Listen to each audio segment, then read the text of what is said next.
all the stuff they want to tell you is like to make you scared, to lower your vibrations. It's really funny. I saw this near-death experience type of thing video, and so I'll go quick on it and we'll see what this guy's gonna say, because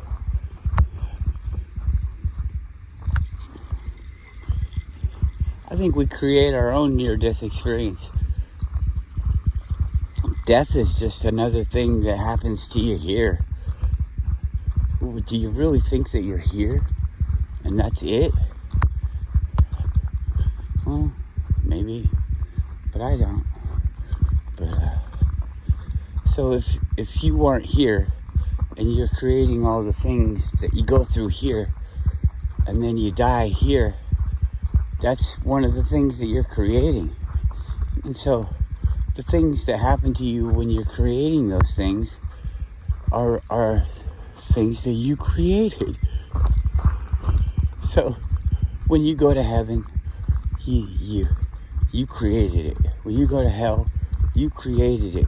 When you see your past lives, you created it. When you see like your people from your life that you're just ending right now, you created it. All of that is you created it. And when those people were in the what you consider the real world, you created it. We created it all right now. Me walking on the beach, me talking to you guys on this thing, it's part of my intent. I don't know why. Maybe there is no reason why. I don't know, because maybe you don't even know how the real you, the real thing that created you thinks. Does it even think? Is it a thought? What is it? You don't know. Nobody knows. Oh, it's your consciousness. I already knew. Well, what is that? You don't know. All we know is that, well, it seems like we make this all up ourselves. If somebody wants to go against me and say we don't do all that, then why don't you come with some fucking evidence? It has to, I guess you would have to have evidence of some other way that would contradict the you made it all up. But you can't, you see that premise right there? If you try to make it go away, you really can't. It's impossible. So now that I've said that, and if you heard that, now you know that. You can't defeat it. You can't defeat what I just said. It's impossible, because I would just say, well, you created those parameters of the thing so that you could see an escape from it, but you're the one that's creating the escape because you're the one that's creating the thing that's there. And so I win again. Win again. So the thought stays. The thought stays. And we made all this up. I made all this up. Kind of sucks. I guess people would try to argue that I'm made up by them, but that's impossible. Try to think about where your thoughts come from. Whoa, you got a fish? You gonna eat that fish?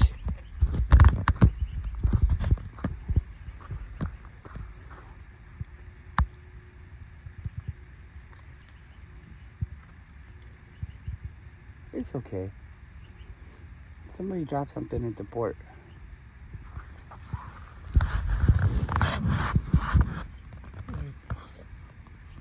Or are you sad that it's dead?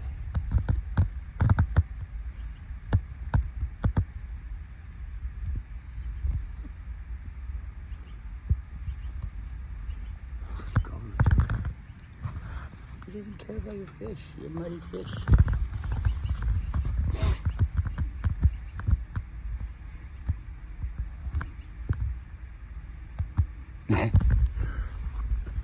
Good girl.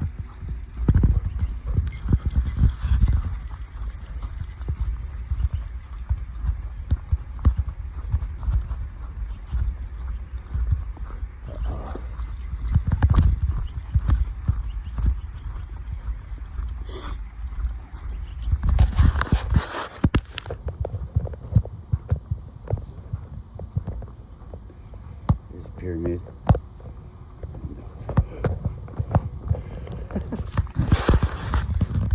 Ooh.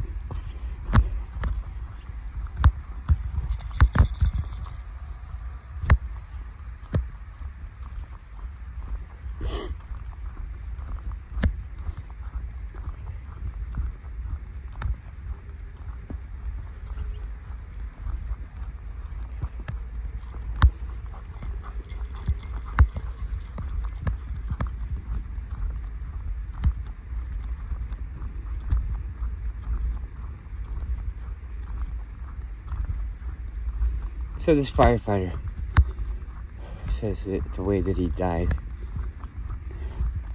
and came back was they got this call from this lady that had a really bad flu. She had a really bad flu. Can you believe it? The flu. She had a flu. And so they go over there and she's got herself boarded up in her room. And the guy goes in there and she's so happy to see somebody. I'm being saved. And he runs over there and sucks in all that breath, and he could feel it. He could feel the breath assimilating with his lungs. And he was, I'm dying, I got it in me, it's in me. And the sickness that went inside him through his breath killed him. The flu killed him. Fucking paramedic he's going to save the people. And he gets the flu. He gets the flu. The flu. Uh-oh. Just talking about the flu, I got the flu. The flu. And he died. But he didn't stay dead. Because Jesus told him to go back. His life is not over here. He's got things he's got to do. I'm Jesus. Now go back. Willow, go back. Change me back. No, wait. I'm confused. It doesn't fucking matter. He ain't dead. Don't worry about it. It's not a scary story. It's a happy story. He's alive. He's alive and kicking. Saw this video of Biden dissing like war heroes. War hero. How many people did you kill? Well, I killed a lot of people.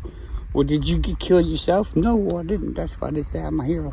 I didn't get killed. I killed. And I even saved some people that got killed. I mean, almost got killed on our side. Yeah. Everybody likes me because I'm really good at war. Give me a gun and I'll kill y'all. Really good with the gun. Well, now you gotta have a drink of water. What is that? Soup? Yuki soup? No. Come on. Come on.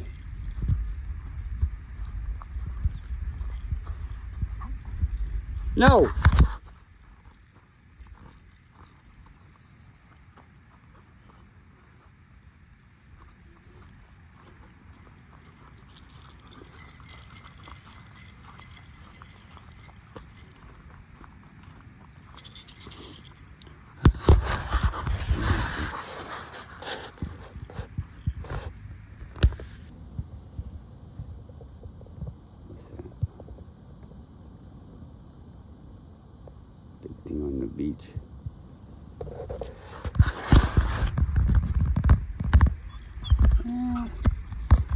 It's just a paper cup.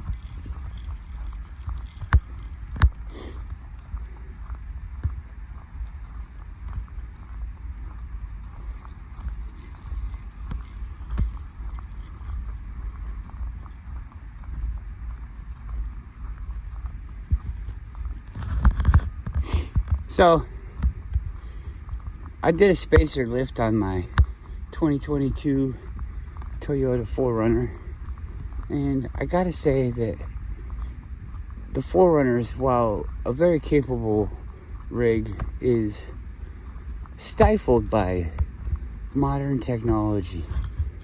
The thing is really, it's ridiculous the amount of effort that they put in there for your tires not to spin, and it's just so fucking backwards and janky. I mean, when you're off-roading, well, first off, you can't fucking turn this shit off. People say, oh yeah, you can turn it off, you gotta hold it down for 10 seconds. Bullshit, it's still on. I try to make the tires spin. I want to make the tires spin. I want to do a fucking donut. I want to do all this fucking shit that I want to do. I don't care what Toyota wants me to do.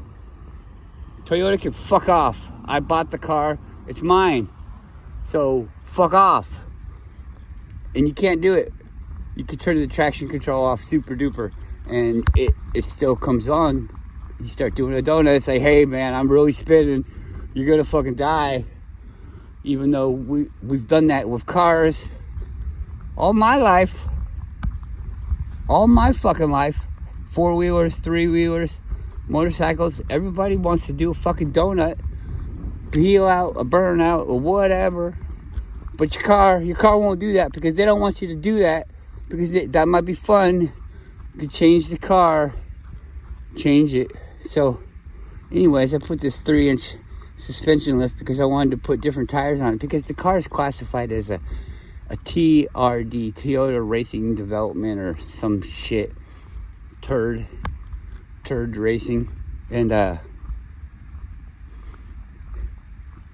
it's got further designation, and it's an off-road premium. It's a premium off-road Toyota Racing Development, and it comes with road tires on it, and practically the lowest clearance of any car, any off-road car. It's like, what the fuck why do you call it off-road when it's like 2 inches higher than a car? My RAV4 goes off-road just as rugged as something that high. I mean, it's fucking ridiculous. And so they sell it like that, and you're like, okay, well, I want to put bigger tires on it. I want to put more aggressive tires on it. Well, you got to lift it. Oh, okay. Well, what do you got to do to do that? Well, you got to put in a better suspension setup. You got to put in different coils and all this stuff. And you're like, well, why doesn't it just come that way? And they say, well, we have one that has better stuff in it, but even people still upgrade those when they want to upgrade things. And that's called the Pro. And that one's a whole, like, $20,000 more than everybody else. So, you can get that one. Okay, I didn't want that one. So, now, we're about to put the lift on. Come on, Guru. We're going back. Come on. We're about to put the lift on the car. I was getting, like, 20 miles to the gallon on those fucking stupid, shitty-ass tires.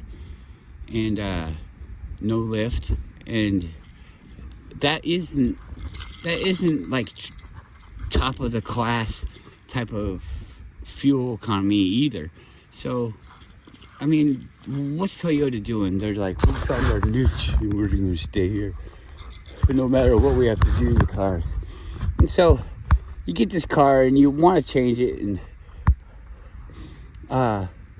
you kill the gas mileage. It was saying 20, like 19 in the city. Now I'm like 13 in the city. Plus Alaska, you gotta warm your car up a lot, so that ruins your gas mileage on that little computer. You warm your car up for 10 minutes and and your gas mileage is horrible. You're gonna be getting like 6 miles to the gallon and shit. It's not real, but it kind of is. It kind of isn't. They do an average, so it's not that bad. Anyways, fuck the gas mileage. All right, so we got the lift on there, and then we're gonna want to put tires on. But you see, Toyota, the body of the car, this is what makes it a good 4x4, is it has a frame underneath. They want everything to be unibody now. So you get this frame, and you got to connect the body of the car to the frame. So they put body mounts on there, usually 6 or 8, and you could put a spacer in between there and lift the car up that way too. But everything's so like convoluted and secret. Like they don't have a listing of just the bolt sizes. How long are the fucking bolts? Do I have to get all new bolts? What are the thread patterns? You know, all of this fucking bullshit. They can't just describe the fucking bolt. They can't have a picture of the fucking bolt. Where are the threads at on the bolt? Okay, look, they're here, and then they stop right here. You don't need threads right there. All of this stuff. Anyways, one of the mounts, the one behind the front tire, is in a spot, and it doesn't even need to be there. There's no reason for it. There's no reason for it to be there. But it's right there where you have to cut it smaller to fit, because it protrudes into the wheel well. Who the fuck designs the car to protrude into the wheel well? And then an off-road car like that, why do you limit it so much? Why couldn't you have a massive cavity for the tire, and then do the body trim on the outside so that people can modify that and then fit larger tires relatively easier? It would keep your car or your truck, it would keep it more capable. It would keep it at a higher level. So the people that had your car and did that thing to your car would look cooler than people that did it to other cars. It would be easier for them, and that would be an incentive for people to buy that car. I mean, what the fuck is all of this goddamn hand-holding? Oh, we don't want you to put big tires on your car because it's going to be worse gas mileage. Well, so the fuck what? Guru! That's Yuki's. What is that? Come here. What is that? What's in there? It's just a cup. No. Weird. It's just a cup, and they're all fucking tweaked out on it. Yeah, put this here. So what the fuck are they doing? Why are they doing that? Why would you do that? So you do that, and you raise the truck, and what it does is it's just a spacer. It's like putting a block of wood. You can do it to the body, and you can do it to the suspension. And the suspension's on a pivot. You know, the tire is at my fingertips, and the car is at my wrist, and it pivots like this. Well, when it pivots down, because you put a spacer in there, that makes the car go up. Makes the tire go down and the car go up. But it also makes this angle right here. And so it turns your tire like this instead of like this. And so then you're riding on the outside of the tire, and when you turn it around corners, you scrub it down. And when I put the tires on the car, it was summertime, well, fall, and then the snow came, so I didn't see any tire wear. And so then I drive all winter with a car like that because I didn't have a lot of time, and I didn't have a place to change it.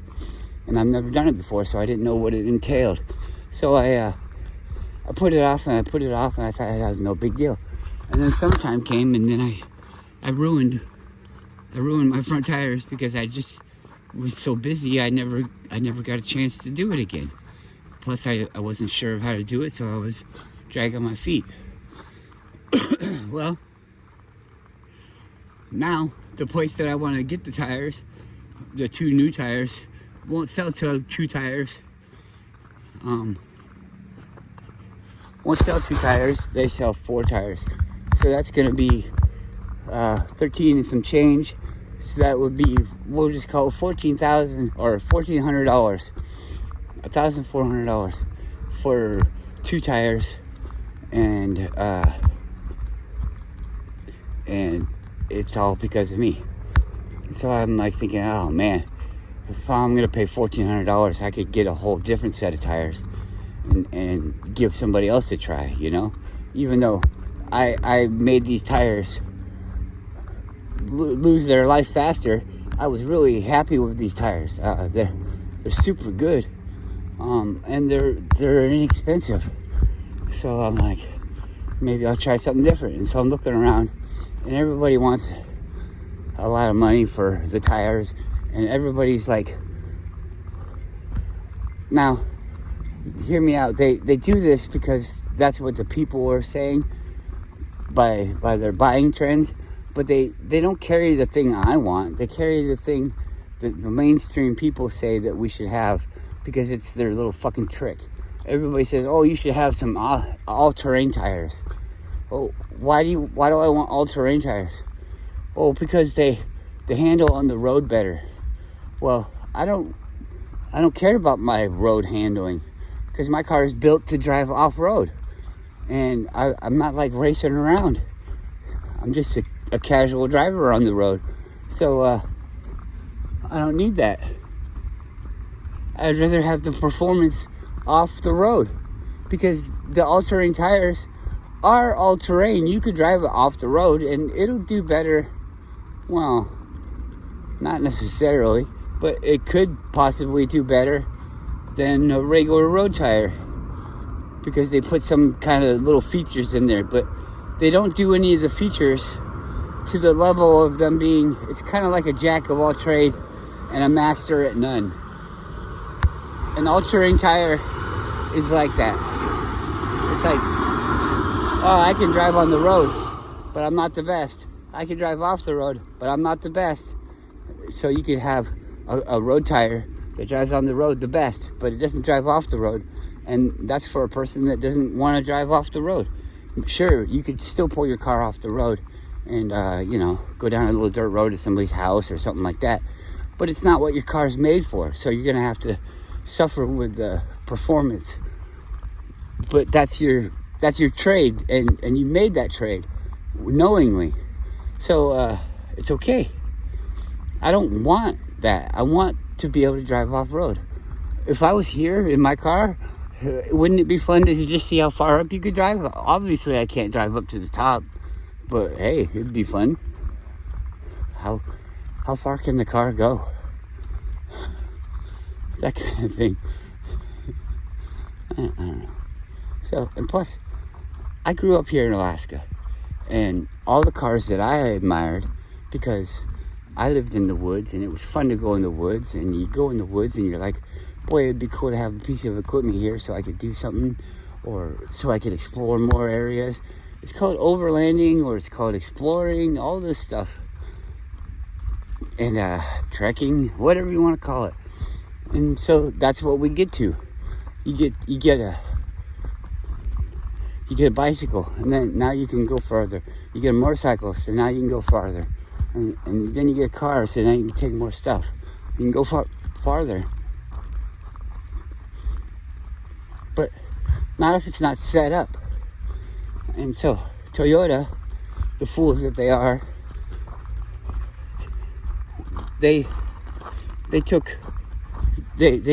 started off the cars and the trucks all had a frame, and they all had a solid axle in the front, because it's just better. It's stronger, and it seems to be better for the articulation. And these people didn't go that way. They took all that out and went to independent front suspension, which is not as good. It's more complicated and harder to lift it and change the vehicle and do all that. And it's just really limited. So now we got independent suspension, and they put a sway bar on there. And what a sway bar is because independent suspension is stupid, and when you go around a corner, it doesn't operate like a solid beam. It operates independently like a broken beam. So it's all sloppy, and you got no bite.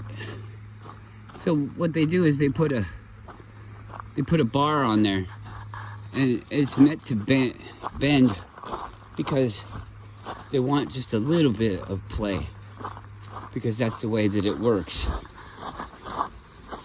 So they do that. And copy solid axle, and everybody's like, oh yeah, they gotta do that, it makes it better. I got this thing, but then they think, oh well, the tires would be cooler to be able to go like cross-eyed and shit, all different directions. So we'll just have a thing that disconnects the sway bar, and so that's a thing. So now they know. There's a rainbow. Come here. So now they know, and they're showing that they know that the sway bar hinders. The sway bar hinders the off-road capabilities of an independent suspension. So they're like, sometimes you want to actually be able to bend so you can keep all the tires on the ground. Crazy stuff. But anyways, that costs a lot of money. Toyota has a thing that'll disconnect the sway bars or give you more room on the sway bars, and it costs $3,500. And if you want to lift your car, it makes it so that you have to buy a more expensive lift. And all that stuff, it just changes everything for the worse. So I don't know, I think it's really kind of funny, kind of sad. I fell for it, but it's okay because I'm not stuck. You see, I have a off-road vehicle that I built myself. Well, somebody helped me build it, but it is done by me and that person, and not a shop. And I know about the stuff that's in my car because I put it in my car, and I know how it works and why it works this way and not that way, how it's better than this thing, and what its limitations are.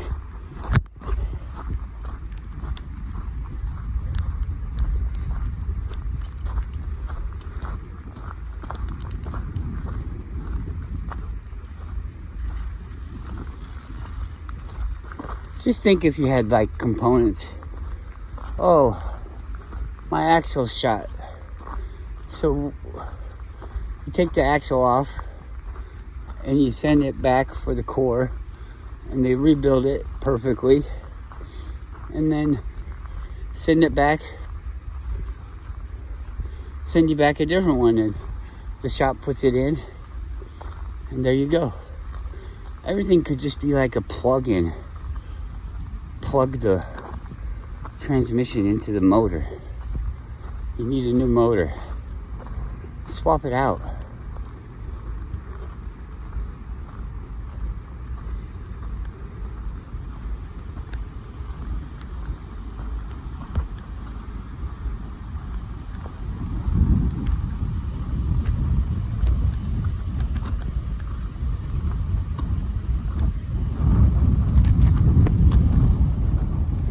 Yeah, so anyways, I was looking around town for deals on tires, and I was talking to this one person about the tires I have on it now and how I like them. And they said, yeah, no, we don't sell those. As far as I know, you can only get them on Amazon. Well, I bought mine in town, kinda. But the place where I bought them still has more, but they say they only sell them as 4. And so I don't want to be taken advantage of like that. They're guaranteeing that somebody didn't rotate them or do whatever. So you're gonna wear out your tires unevenly. And then it's like wasting tires. They encourage that. Anyways, I found it on Amazon. They said, oh, I can only find those. I usually only see those on Amazon. So I'm like, oh yeah? So I can buy them on Amazon. $100 cheaper a tire. Come on, get it. Get it. Get it. Good boy. Come on. Come on. Come on. Come on. Get in. Get in. $100 cheaper a tire. And the person that told me to go to Amazon, I think they tried to discourage me from going to Amazon by saying that when they go to Amazon, they have a $300 shipping fee. And I'm like, oh yeah, that's really big. But you see, I know that I myself have Prime. I got a garage shipped to me that weighed like 80 pounds, 100 pounds, and it was in a box that was about as big as me, and free shipping. So I'm like, I'm gonna give it a shot, and I go to Amazon, and lo and behold, $100 cheaper a tire. I can buy 2, I can buy 1, I almost bet if I talk to them I can buy half of one, and free shipping. So I'm gonna do that, and then I gotta go see somebody about getting it put on the car, but I'm hoping that'll be easy. Everybody wants to scam you. Oh, well, you didn't let me scam you on the tires, so I'm not gonna do the work. Whatever. I'm gonna try to stop it now.